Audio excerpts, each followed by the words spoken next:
Built to Last by Jim Collins and Jerry Porras. The visionary companies can also teach us a lot of lessons from their success.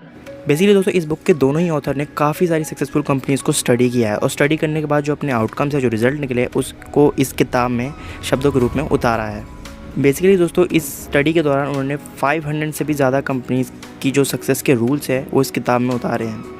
दोस्तों हमें से ज़्यादातर लोग यही सोचते हैं कि ये जो विजनरीज कंपनी होती है, इनकी सक्सेस के पीछे कोई महान आइडिया छुपा होता है। ठीक है, महान आइडिया ही होता है जो इनको यहाँ तक लेके जाता है, लेकिन ये गलत थॉट है, ऐसा कुछ नहीं होता। जैसे दोस्तों सोनी के फाउंडर को तो ये तक नहीं पता था कि वो कौन से प्रोडक्ट बनाएंगे। उन्होंने बेसिकली पहले कंपनी इस्टेब्लिश कर ली और उसके बाद आइडियाज़ पर डिस्कस करने लगे। उन्होंने बेसिकली आइडिया पर डिस्कस करने के लिए एक सेशन रखा जहाँ पर स्वीट बीन पास्ता बनाने से लेकर गोल्फ इक्विपमेंट पर बिजनेस करने पर विचार हुआ। ठीक इसी तरह दोस्तों आपने HP कंपनी का नाम तो सुना ही होगा, HP हेवलेट पैकर्ड। इसको स्टैब्लिश करते समय बिल हेवलेट और डेव पैकर्ड के दिमाग में कोई आइडिया नहीं था, कोई थॉट ही नहीं था।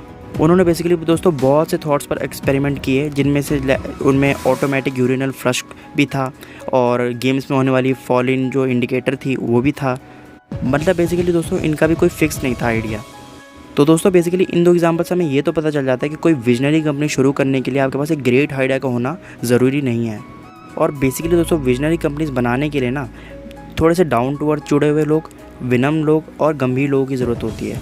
तो अब दोस्तों क्वेश्चन ये अराइज होता है कि आखिर लंबे समय तक सक्सेसफुल रहने का राज क्या है। बहुत सी कंपनीज़ में ना तो बड़े लीडर्स की कमी होती है और ना ही बड़े ग्रेट आइडियाज़ की, लेकिन फिर भी वो विजनरी कंपनीज से पीछे रह जाते हैं। आखिर इसके पीछे वजह क्या है? बेसिकली दोस्तों जो विजनरी कंपनीज होती हैं वो एक दमदार प्रोडक्ट और एक दमदार लीडर के बजाय बहुत से ग्रेट थॉट्स और ग्रेट लीडर्स पर फोकस करती है, जिसकी वजह से ही वो सक्सेसफुल होती है, और वो भी लॉन्ग टर्म में। बेसिकली विजनरी कंपनीज़ में मैं को नहीं, हम को महत्व दिया जाता है। इन विजनरी कंपनीज़ के जो फाउंडर होते हैं वो केवल प्रोडक्ट में ही बेसिकली नहीं उलझे रहते हैं, बल्कि कंपनी पर भी फोकस करते हैं। वह एक प्रोडक्ट और व्यक्ति पर निर्भर नहीं रहते। सिंपल सी बात है दोस्तों। आप जब भी दीवार पर टंगी घड़ी को देखते हैं तो तुरंत ही आपको समय का पता चल जाता है। बस इसी तरह कोई भी शानदार थॉट और विजनरी लीडर भी आपको तुरंत मोटिवेट कर देगा। तो इस तरह से किसी ऑर्गेनाइजेशन को बनाना वैसा ही है जैसा अपनी घड़ी बनाना, जहाँ पे बेसिकली एक शानदार आइडिया की बदौलत आप जब चाहे अपना समय देख सकते हो। हमारा जो अगला लेसन आता है वो ये आता है कि visionary companies worry more about their brand image than their profit, but they are also in profit. Basically दोस्तों विजनरी कंपनीज को प्रॉफिट से ज़्यादा अपनी पहचान की फिक्र होती है, लेकिन फिर भी वो प्रॉफिट में ही होते हैं।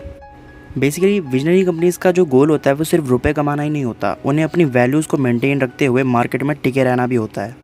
इस तरह से बेसिकली उनके जो रूल्स होते हैं, जो सिद्धांत होते हैं, वो डेफिनेट हो जाते हैं और वो साल दर साल टिके रहते हैं। और दोस्तों इसी चीज़ का एग्जांपल दूँ, परफेक्ट एग्जांपल दूँ तो Johnson and Johnson pharmaceutical company को ले सकते हैं। सन 1935 में इसके CEO रॉबर्ट डब्ल्यू ने जॉनसन जो उनकी कंपनी थी उसकी बेसिकली कोर आइडियोलॉजी को रिप्रेजेंट करने के लिए उन्होंने डॉक्यूमेंट में पता क्या लिखा था? आवर क्रेडो लिखा था। और इसके बाद कुछ जिम्मेदारियाँ लिखी गई थी। पहली जिम्मेदारी ऑब्वियसली कस्टमर्स के प्रति, दूसरी एम्प्लॉयज़ के प्रति, और आगे भी इसी तरह से लिखी गई थी। और पांचवी और अंतिम जिम्मेदारी थी शेयर होल्डर्स के प्रति, जिसमें बेसिकली जॉनसन ने अपने शेयर होल्डर्स को एक उचित रिटर्न देने की बात कही थी। देखो दोस्तों, जो स्टडी में जो बात सामने आई ना, वो विजनरी कंपनीज़ की बात जो सामने आई वो ये आई कि वो ज़्यादातर जो फोकस अपना सिर्फ पैसा कमाने पर नहीं रखते, वो कुछ डेफिनेट रूल्स बना लेते हैं अपनी कंपनी के लिए, जो साल दर साल वही रिपीट होते रहते हैं, चलते रहते हैं। दोस्तों ऑथर बेसिकली इस बुक में बताते हैं कि हमने जितने भी विजनरी कंपनीज़ को स्टडी किया, सबका जो कंटेंट था और सिद्धांत जो रूल था अलग अलग मिला। वैसे कंटेंट की इतनी ज़्यादा महत्वता नहीं है, लेकिन जो सबसे महत्वपूर्ण बात वही है कि वो किन सिद्धांतों, किन रूल्स पर काम करते थे और अब तक करते आ रहे हैं। तो यहाँ पे हमने ये लेसन देख लिया कि कैसे विजनरी कंपनीज पैसों के पीछे ना भागकर भी बहुत अच्छा खासा पैसा बनाती हैं, क्योंकि वो अपनी ऑर्गेनाइजेशन के अंदर कुछ स्पेसिफिक रूल सेट कर देती हैं जो साल दर साल फॉलो किए जाते हैं उनकी ऑर्गेनाइजेशन में। और दोस्तों एक और पॉइंट जो आता है हमारा यहाँ पे वो है कि विजनरी कंपनीज होती हैं वो काफ़ी ज़्यादा फ्लेक्सिबल भी होती हैं। मतलब बेसिकली वो उन रूल्स पर नहीं टिकती जो बेसिकली उनकी प्रोग्रेस और डेवलप को रोकती हैं।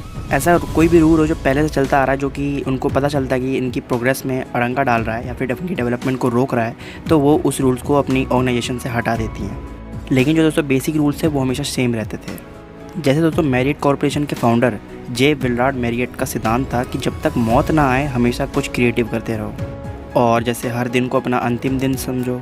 बेसिकली दोस्तों कंटिन्यूटी के साथ प्रोग्रेस करने के लिए ऐसे ही कुछ कमिटमेंट्स हमें चाहिए होते हैं। और कहाँ पर? अपनी ऑर्गेनाइजेशन के अंदर। बेसिकली दोस्तों विजनरी कंपनीज जो होती हैं वो इसी तरह के रूल्स पर आगे चलकर अपना जो गोल होता है उसको डिफाइन करती हैं और लोगों को हमेशा मोटिवेट करती रहती हैं। हमारा जो अगला पॉइंट आता है वो ये आता है कि for progress visionary companies has always a long term goal.